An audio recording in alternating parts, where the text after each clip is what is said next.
Simbio, Ruben, Tio, Ismenja. Daghan man ang uban niya sa dadayon nga ilhan niya kung nakaila ka mo sa pangasan ng bukod itong. Pero maramang gyapon kasi makaila mo sa ng bukod itong mamatay man gyapon o gyapon kwenta. Ang pinaka-importante diya ang makaila dyan mga dili na yung mamatay. Ang inyong lawas magpabilin na dyan mga sa kanturan. Makailan mo kung kisa ng istorya. Hindi na pinakaligon. Nga ibala mo sa pasis sa espiritu. Pasis ni Dr. Rizal. Pasis ni Magado. Pasis ni Ruben. O pasis usab ni Jesus Christ. O pasis sa punyuta. O pasis sa nanyuta. Dagang mga pasis no. O dili kita paspas na lang yun. Harita sa corona. Ang corona. Ang nakabutan dito ni Divine Crown. Na ano siya ikuan. Good number. Napo na siya good name. Pero sa bisa nasa tapas sa cellphone. Tungod sa number. Ano nakatawag ka, nakatext ka, nakachat ka tungkol sa number. Mo na number dahil istudyohanan. Ang kalibutan na. Palpitan na. Masa di number sa imong balay ng ipo yan. Sa kompletong address. Hindi nga din ka nga. Mao di ito. Ano. Basta kung tuwigan ng tao di number. O sa pizza haro number. Tanan. Kakong sa number. Naigingan nila nga most enemy wanted number 1 number gapon ining kalibutan na daghan magayo tao na discovery kasi tao invento pero pinakanindot ng invento diha nga imong kagalingon imong madiscovery daghan nag invento sa lahi may nagibintuhan pero ang ilang kagalingon nga material wala nila study kung unsay naa nila kinatong lawas aron tay buhok, bungot, balhibo, kuko. Mao ni sila masobra sa tong lawas. Kuko, buhok, bungot, mga balhibo. Masobra kini siya. Kana sa taas nga proseso. Kaysa una kanang gitawag nga kuan. Studio sa mahika. Gitulo sa una ni Divine Master Ruben Nindiri kay Senior. Pero pilar dyan na siya kuan nga. Halimbawa nakadiri sa Pilipinas, piyungon yung mata. Pag piyungon mo sa mata, mayroon din ka nga mato ka sa Amerika. Isa lang ka segundo, tuwa na ka sa Amerika. Pero ka na siya, isod na siya to sa kusog sa gravity. Nga, mukuan mo, mana yung lawas kung alang-alang po, di gini mo kayahon kay wasako naman ka. Sa ilalim sa dagat po, samot na kay, labihan ka kusog ang pressure dito tungkol sa nag-control sa dagat. Palalam ang pressure nga nakataas, nakakusog mo na nga nagkalibutan na maibabaw mo maubos nilalong puro adunay na control nila yung departamento apan ang pinakadako sa tanan sa tibuok kalibutan tubig kay kining dagat o yuta naglutaw rin sa tubig mabitaw na sa itong lawas 70% ang tubig ang 30% mo nag-divide atong bukog unod ugat panit nga siya nga rita diri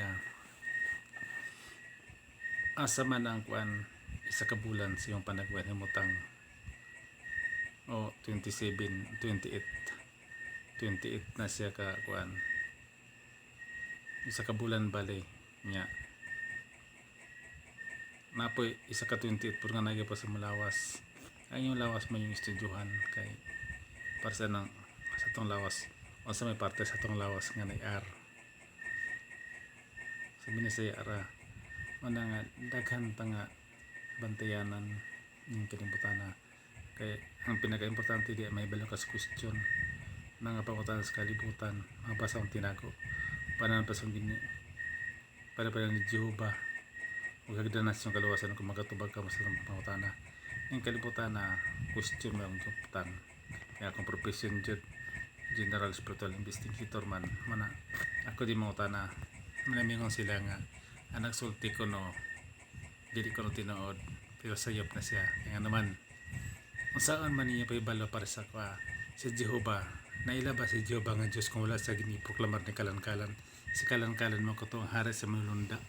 Mo to na proklamar na Jehovah nga siya ang Diyos. Pero kung wala si kalan-kalan, dili po mila si Jehovah ka na ito nga Diyos. Magi po karon ako nagproklamar nga Diyos, si Divine Master Bin Idri ka Senyor, Master King of all Kings, Master Bin Buray ka Senyor, Divine Grand Master, Master Bin Madonic Universe.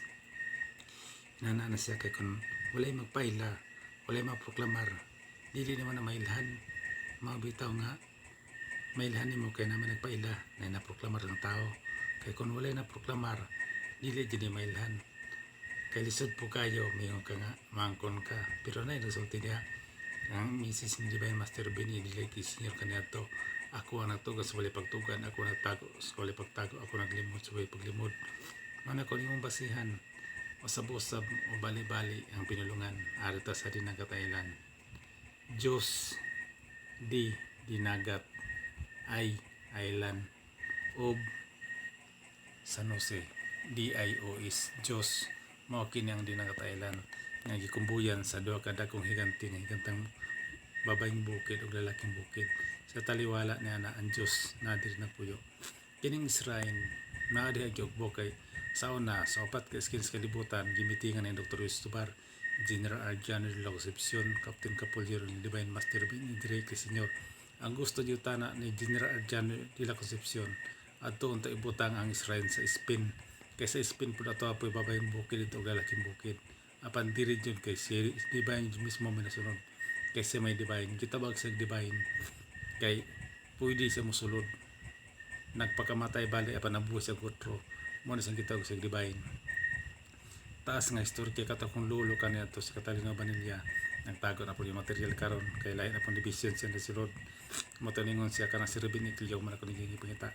Wa na ilain pa ning kalibutan na ako og ingon nga pagsulay super nakadaghan apan tungod sa akong pagdiskubre nakaila ko gikan kaniadto sa akong kaliwatan o kaliwatan usab sa akong ilang Diyos kanang Divine Master Rubin Idri Senyor, Master King of all Kings, Master Memburay Senyor, Divine Grand Master, Master Madonic Universe. Nakaila ko kanila. Mabitaw na ako nagpasalamat sa ko nga ila ko nasuguan. Nisalig sila kanako. Tungod kay ako adunay ko kalingon nga prinsipyo ug baruganan nga dili ako sama sa kalusay nga bisan asa pa ka sa balod man kuban-uban mo kuyo-kuyo kun dili ako isa ako kada kong kayong may kugaling pundasyon. Apan dili may lang kulit bagyong hampang kana kaninyo. Mabitaw na kaniadto ilado ko patotoon yabag nangawat unsa na may lang tawag sa kuha pero karon si Jimmy Vanilla limpot ni barog jud sa tibuok kalibutan ni saysay sa unod ug bunga sa giumol nga kapuno nga song Ginoong Dios Divine Master Rubin Idri Senyor, Master King of all Kings, Master Memburay Senyor, Divine Grand Master, Master Madonic Universe. Niadtong second Friday sa bulan nga Pebrero 2009 gipatawag man ko ato nila sa mga BOT mato yung underestimate ko nila pagka Mayo ato 2009 naghimo na sila KKK survey dakong sayop dapat ang gimo ato nila unta kuan PBME survey pero mga bright man lagi kayo naghimo na po si sa kapanan ni Willing Commonwealth common si Willing magdato siya sa katawhan mabito siya Commonwealth mana siya gingon sa panahon ni Willing Masab naghimo si William po sa transcend missioner dili pod PBM missioner mo na nga daghan jud bantayan sa matao sa panahon nato ni Willing sa una ang giotro pag take over ni Master King of all Kings, Master Memburay yung moto giotro to sa mga board kaniadto ang Rosario instead nga upat ra ka himumte gimo nila 5 mo na siya pag himo nila 5 ato panahon na si Master ato wala jud ni tando pero ilang gi-approval jud mo to ni message si Master ato dito sa una ikaw to kalimot diyan sa Commit House ningon sa pagistorya sa panahon ni Daddy isa pa makabukbuaya matang wa ko magtuo nga katong buaya day buntis man day kadto sos karon ang buaya nanganak na pagkadaghan na si nagpanganak si panag hantod na nga po ng buaya mao kini nahitabo sa itong kapunungan gihimo ng negosyo sa kadaghanan pero sa bagay na ginasisilot kuno sa gibuhat ni Jesus kaniadto kun kamo nagbasa man yung Bible si Jesus tanan makadakuan kaniadto yang gipuna ug si Jesus por gidiscover niya tanang kasintambal nila siya mo to gigukod sa kadakuan labi na sa mga doktor kay di naman makakorta mga doktor sa iyang kapanahonan Moto na silang gipangitan yung pamagi sa Jesus nga gikasod sa blasphemy to God. Bali nagpatuto siya nga isa Ginoo pero dili. Kaya kung nahinumdum ka mo samtang lansang si Jesus dito sa cross nga didol si Maria mo to ningon si Jesus ni Maria babae sudungay imong anak. Kaya katong gilansang ato dili na kato si Jesus. Kaya ang 12 niya ka disipulos morag panagwetanan ni Jesus mo bitaw tong giinasa na si Judas Iscariote nga sulti ko kung kinsa si Jesus kay tagaan ti ka mo to nga ni kagat si Judas Iscariote ingon siya kung kinsa akong halukan mo na ka na si Jesus mo yang gihalukan si Jesus kay sila tanan nga dosi kaliwatan morag panagway walay kalainan mo na sining kalibutan na daghan kay yung nagbasag Bible pero wa nila gisabot ang Bible. Pero ako klaro ko ninyo katang isip lang kana ni Leonardo da Vinci gi-describe lang daghan ito o pag kina kong panagway karong original yun akong panagway di yun siya describe makita yun ko niyo sa YouTube makita ko niyo sa FB makita po ko niyo sa palibot muna ako nakatawar man sa gusto ko galingon karon kaya nga naman ang tao anak na mo to o pag wala na managingon bakit ang pagsisisi lagi nasa uli talagang ganyan talagang buhay itong Dinagat Island ginawa to sa Panginoon kong Diyos Divine Master Bin edi kasi Master King of all Kings Master Bin Burik nga Divine Grand Master Mas Madonic Universe napakatindi talaga ng Dinagat Island sa totoo lang maraming mirakulo dito maraming hiwaga nung kaunti pa lang ang mga tao rito ilan pa lang talaga nakatira dito dahil sa mga karami na po nanirahan dito mga unordinary sickness mga mabangis na hayop na kumakain sila ng tao o kumikiti ng buhay.